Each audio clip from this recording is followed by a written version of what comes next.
First, let me say, I didn't lay a hand on my now ex and never laid a finger on any other woman in my life. Ashley, a 26-year-old woman, and I, a 28-year-old man, have been together for a little over a year.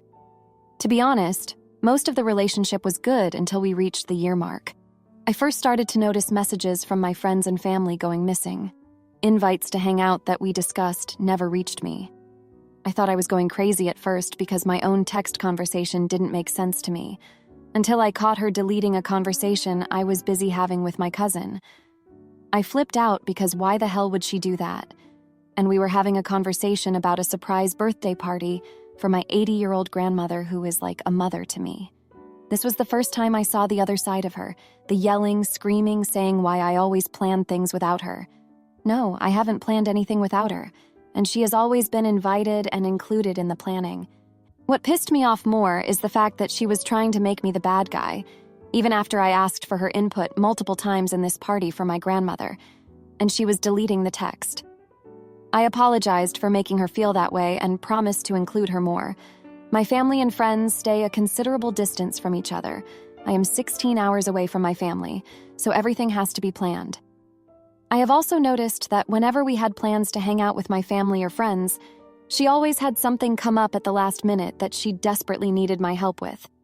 But there was never something like that when we hung out with her friends or family. I did mention this, but she convinced me that it was just a coincidence. I never hear my phone ringing, but always find missed calls on my phone, and my phone conveniently on silent, something I don't do.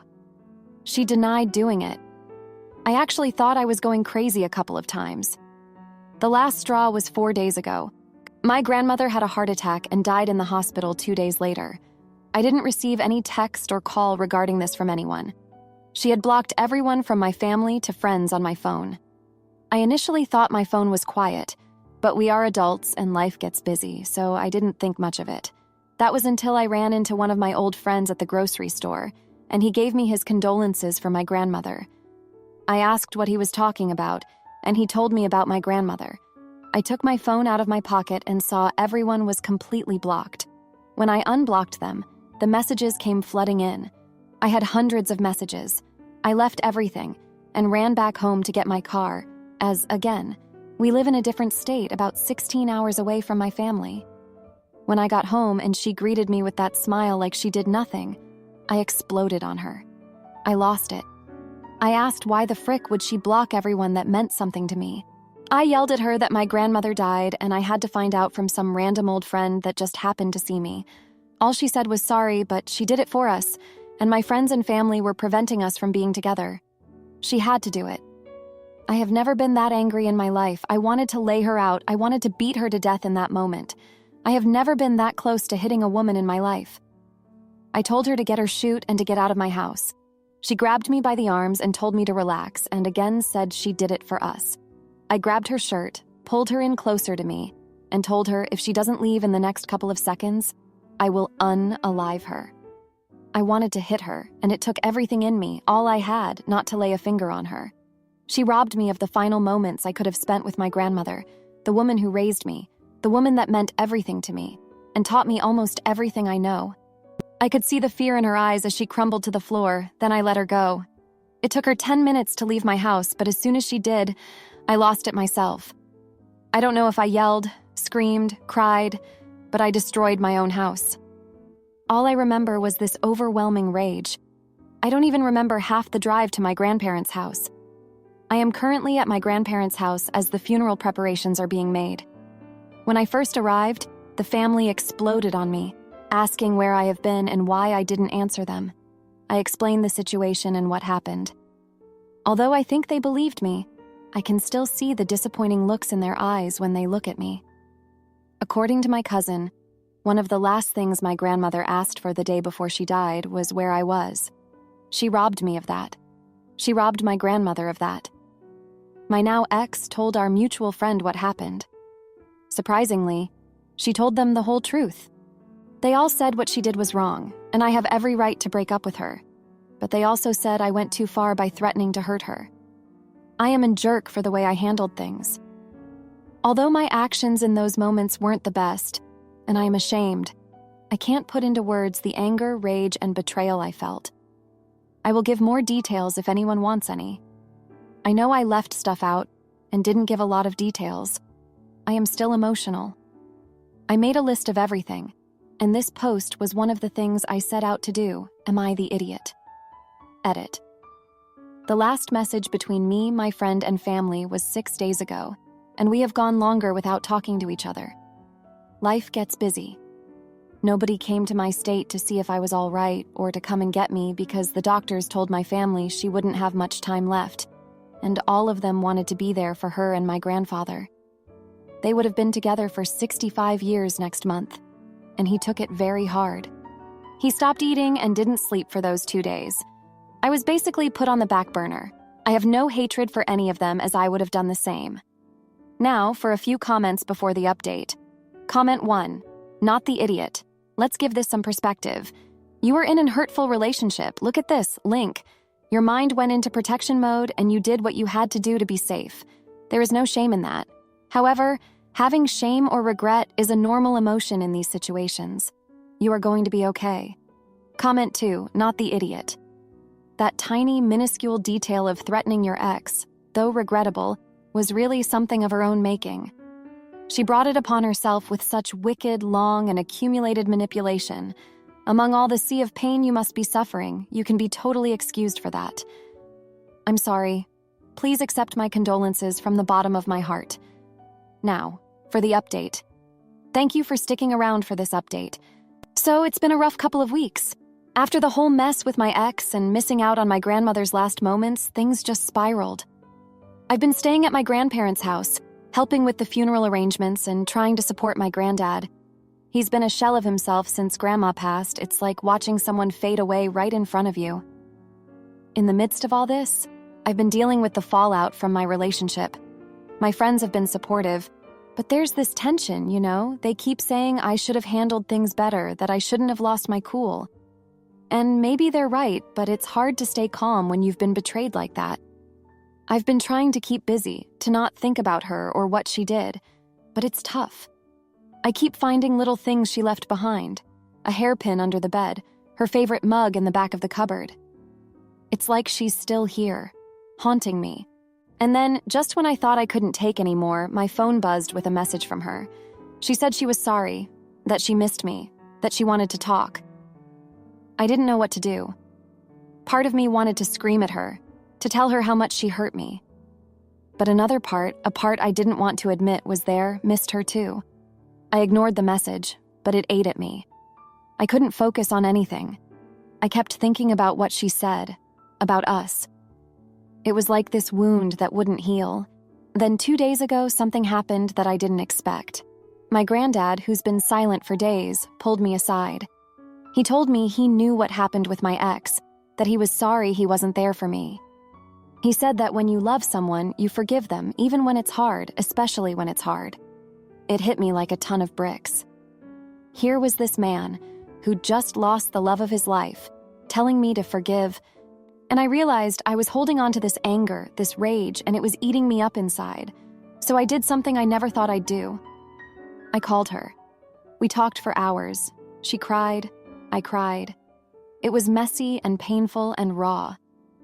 But it was also a relief, like this weight I'd been carrying was finally lifting. We're not getting back together, that ship has sailed. But we're talking, and that's a start. I don't know if I'll ever fully forgive her, but I'm trying. And that's all I can do right now. As for my granddad, he's still struggling, but he's eating again. He's even cracked a few of his terrible jokes. It's not much, but it's something. And right now, something is enough. I'll keep you posted on how things go. There's a lot to sort out, a lot to heal, but I'm getting there one step at a time. Thank you for reading. My wife cheats for 2 years and lectures others on fidelity. So I let her affair partner and her boss's wife expose her and watch as she loses her job and dignity. Throwaway account. My, male 29, wife, female 29, has been having an affair for 2 years. And I have been aware of it pretty much the whole time. We've been together for 7 years and married for 5. We don't have kids. I have been working from home since Infection 19 hit. For the last 3+ years, she has been a secretary in a large office building. Now, I'm not going to pretend like we had the perfect marriage 2 years ago and that I can't believe she would do this. I was totally complacent in my life and really wasn't putting much effort into our relationship at all. That doesn't excuse what she did, and she had her own issues with intimacy and communication that led us to where we were then. I just want it clear. I'm no saint in all of this. I totally understand we were basically roommates that on rare occasions had intimacy. Well, I found out right away when the emotional affair, EA, started. I've got all of our everything logged into every device we have, including my work computer. I mean synced email, text, photo, social media, etc. So I was basically reading her affair regularly, including when it became a physical affair, PA, about 4 weeks in. The part that told me this was over, though, was I felt nothing about this. I was totally indifferent, maybe a little embarrassed at worst. When the PA started 2 years ago, I recognized this marriage was dead and that I should just divorce, mostly because I felt nothing. I started looking into lawyers and figured we could just do this easy and amicably. Well, here's where the crazy part happens. When the emotional affair, EA, started, she seemed, I wouldn't say happy, but less sad. Then the weekend after the physical affair, PA, started, I got the shock of my life. She came into my office that Saturday morning and asked me to take her on a hike and picnic. Initially, I thought this is the moment to burst her bubble and reveal what I know. But I didn't. I decided to actually get up and do this. I kind of thought she was going to reveal it herself and ask for a divorce. We had a real nice time, it was a great day, and she never brought up anything. I chalked it up as one more good memory before we end this thing. Then she asked me out again that week. Then we had intimacy.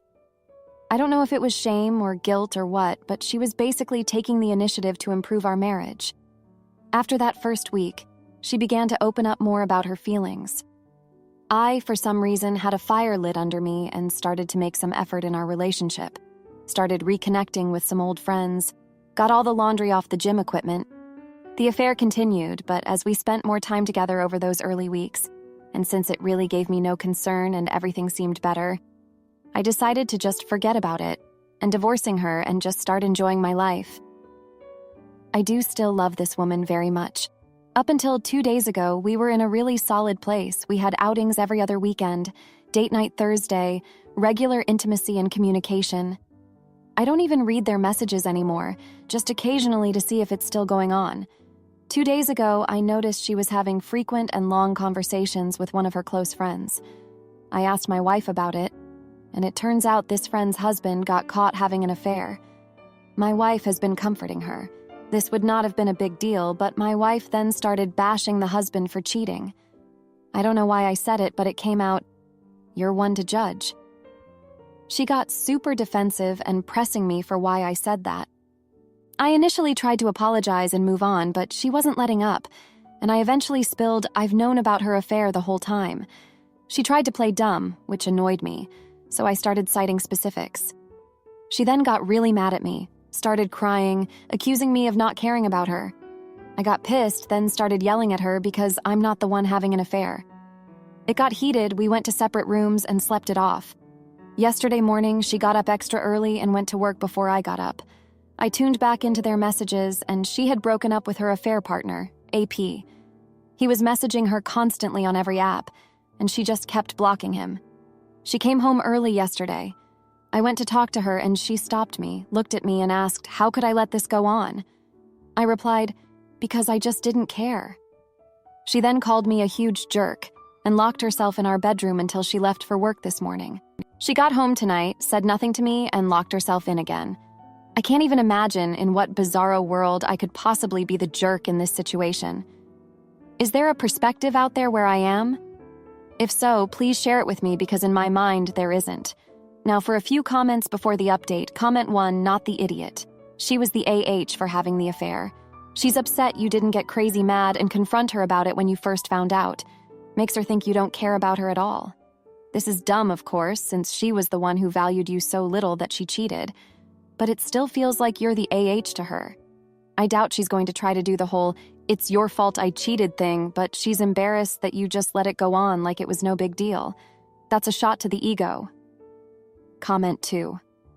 The lion, the witch, and the audacity of this witch? In all seriousness, though, everyone sucks here. You should have just pulled the plug. You should have put more effort into the marriage in the first place. She should have pulled the plug before cheating. But she sounds like that woman who got mad because her husband doesn't get jealous. Jealousy is not a desirable trait. It's toxic and does not prove how much they love you. Now for the update. Thanks for sticking around for this update. A lot has happened since the last post. So after the blow-up with my wife, things took a turn for the worse. She started coming home late, barely speaking to me, and when she did, it was just cold and distant. I thought maybe this was her way of dealing with the guilt, but then I found out it was much more than that. Turns out she had been confiding in her boss about our issues, the same boss who had always been a little too friendly for my liking. And guess what? They started getting closer. I found out when I saw a text pop up on her phone while she was in the shower. It was from him saying he was there for her and that he understood what she was going through. That stung. I mean, I knew our marriage was on the rocks, but her leaning on another man, especially her boss, felt like a slap in the face. But that's not even the half of it. Her boss's wife somehow got wind of their little emotional support sessions and decided to confront me about it. She showed up at our door one evening, tears and mascara running down her face, asking if I knew anything. I played dumb, not wanting to get involved in another marital mess, but inside I was fuming. My wife's affair had now dragged me into another couple's drama. The boss's wife left, and I was left to stew in my own thoughts. I didn't confront my wife about it, I just couldn't find the energy to care enough. But then, the next day, her boss did something that changed everything. He fired her. Just like that, she was out of a job. He said it was because of budget cuts, but we all knew the real reason. He was scared his wife would find out more, and my wife was the loose end he needed to cut. My wife was devastated. She came home, threw her work stuff on the floor, and broke down. I should have felt sorry for her, but all I could think was how she brought this on herself. She didn't even know that I knew about her and her boss. She just cried and said she didn't know what to do. I thought that was the end of it. But no, there was more. The next day, her affair partner, the one she had broken up with, showed up at our house. He was angry, saying she had ruined his life and that he had nothing left to lose. He was yelling, making a scene, and our neighbors were starting to take notice. I had to step in and tell him to leave before things got out of hand. He eventually left, but not before shouting that he'd make her pay for this. After he left, my wife just looked at me, tears in her eyes, and for a moment, I thought maybe this was the wake-up call we both needed. But instead of talking it out, she just went to our room and locked the door. I was left alone in the living room, wondering how everything had gotten so messed up. And that's where we are now. She's still locked in our room, only coming out when I'm not around. I'm sleeping on the couch, and our house feels more like a war zone than a home. I know I should leave, but for some reason, I just can't bring myself to do it. Maybe it's because I still have this twisted hope that things will get better, or maybe I'm just too stubborn to give up. Either way, I'm stuck in this toxic situation, and I don't see a way out. Thanks for reading. My wife inherits a fortune, and suddenly I'm not good enough. So I lawyer up and watch her jaw drop when she realizes she can't afford her dream home without me. My 35-year-old male, wife, 33-year-old female, inherited a large portion of her late father's substantial estate. She made it very clear that the money she inherited was intended for her dad's bloodline, which includes our children, 13-year-old female, 9-year-old male, and not for me. We live in North Dakota, and I earn $52,000 per year working in property management, a job I dislike. It becomes tiresome driving around dealing with tenants who take their frustrations out on me due to my boss's decision to cut corners. My wife used to work as an accounts payable clerk and made $32,000. She disliked her job because there was no room for growth, and it was monotonous. However, she kept the job to demonstrate responsibility to her father. After her father's passing, she inherited a mortgage-free male 5-bedroom house in another state. It is located in one of the most expensive areas to live in, close to a private college where a majority of students come from East Coast private schools. She rents out each bedroom to students and earns a total of $6,000 per month. The rest of her inheritance is locked in a trust that pays out $15,000 per month. Considering the cost of living in North Dakota, The approximately $252,000 she receives is more than sufficient for a comfortable life. However, I believe my wife has been unfair in how she has handled the money. She immediately rented a BMW for herself and decided to stop cooking, opting to order food every day. The problem is that I have high cholesterol, and most of the food isn't suitable for me. Additionally, she never leaves enough leftovers of the food that is suitable for me. I can accept that her inheritance is solely hers, but it does hurt that I have always shouldered the financial burden when I earned more. While she hoards all her newfound money, she puts her inheritance, disbursements, and rental income into accounts solely under her name. Meanwhile, our salaries from our day jobs continue to go into joint bank accounts.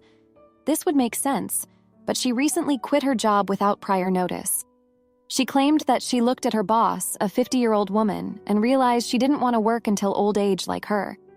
She wants to pursue her passion for photography but doesn't want to earn an income from it. So she quit. However, the problem is that she quit because she receives over $250,000 without much effort. I don't benefit from this, but I still have to pay for the mortgage and other household expenses, as she refuses to contribute, arguing that these are joint expenses. We had an argument, and I threatened to quit my job as well since we were all quitting jobs now. She rationalized by saying that she now buys takeout every day for both of us. Thus, my job should be enough to cover the mortgage. I inquired if, assuming she wants to upgrade houses like she does with cars, the new house won't be under my name. In that case, would I be responsible for maintenance and mortgage payments? She believes that I should be responsible because those would be living expenses that benefit both of us equally. Am I the jerk for being annoyed at her selfishness? Now, for a few comments before the update. Comment 1. As soon as she spends all of the inheritance money, which is her right, it's hers, she will expect you to support her. You know this, right? She will have been out of work for quite a while at this stage, and it will be harder for her to find work. For now, get a postnup, and in the postnup, separate your finances and have the household expenses paid 50-50. She can choose to work or not to work. It's her decision. This is all, of course, if you still want to remain married to her. Comment 2. Do not quit your job out of spite. That would be dumb. You should immediately create your own account and have all your checks deposited in that account. No more joint account at all. Then decide if you still want to be with her or not. If you do stay, then split all bills as evenly as you can. But don't be surprised when she decides she wants to run off with her new money. Now for the update, thanks for tuning in again. Just when I thought things couldn't get more tense at home, they did. My wife decided to take a trip to the house she inherited, leaving me to juggle work and the kids. She said she needed to clear her head. Meanwhile, I was left to deal with a tenant who decided to stop paying rent and another whose apartment flooded because my boss ignored my warnings about the old pipes. Back at home, my wife's absence meant I was on full-time dad duty. The kids missed their mom, and I tried to keep things normal, but it was tough. I had to take time off work to manage everything, which didn't sit well with my boss. She's the type who thinks work should be your life. I guess that's why she's still single at 50. The day my wife returned, she dropped a bomb. She met with a real estate agent while she was away and decided to sell the house. She said the market was hot, and it was too good an opportunity to pass up. The catch? She wanted to buy a new, even more expensive house closer to the private college. She said it would be a better investment and bring in more rent. I was floored. We argued for hours. I said we should discuss these things together, but she just waved me off, saying it was her money, her decision. She reminded me that her dad wanted his money to stay in the bloodline, and since I wasn't blood, I had no say. The tension was unbearable. I felt like a stranger in my own home, watching my wife make plans that didn't include me. I was still paying the mortgage on our current house, and now she expected me to contribute to a new one that wouldn't even be in my name. It was too much. I reached out to a friend for advice. He suggested I talk to a lawyer just to understand my rights. I didn't want to go behind my wife's back, but I felt cornered. The lawyer was sympathetic but blunt. He said if we divorced, I might not see much of her inheritance since it was protected, but he also said I shouldn't agree to pay for anything that wasn't in my name. It was a hard pill to swallow. The next day, I told my wife I wouldn't pay for the new house. She laughed, thinking I was joking. When she realized I was serious, she got quiet, then said if I wasn't going to support her decisions, maybe we needed to rethink our marriage. I was stunned. I never thought my marriage would come down to money. But there it was. She gave me an ultimatum: agree to pay for the new house or she'd consider divorce. I felt like I was being blackmailed. I spent the night on the couch, wrestling with the decision. In the morning, I told her I couldn't do it. I couldn't agree to her terms. She nodded, said she understood, and then left the room. That afternoon, she took the kids to her sister's house. She said they needed to be away from the tension. I was alone, truly alone. I had stood up for myself, but at what cost? My wife was talking about divorce, my kids were gone, and I was left in a house that suddenly felt too big and too empty. The following week was a blur. I went to work, came home to an empty house, and tried not to think about what was coming. My wife called to say she'd found a buyer for the house and was going ahead with the purchase of the new one. She said she'd be in touch about the divorce. I never imagined my life would turn out like this. I thought we were a team, but it turns out money changes everything. I'm not sure what the future holds, but I know it's going to be a rough ride. Thanks for sticking with me through this. If you liked this video, you'll probably like these too. Also, while you're here, please consider subscribing. It's your support that keeps this channel alive and allows me to make better and longer videos. Have a great day!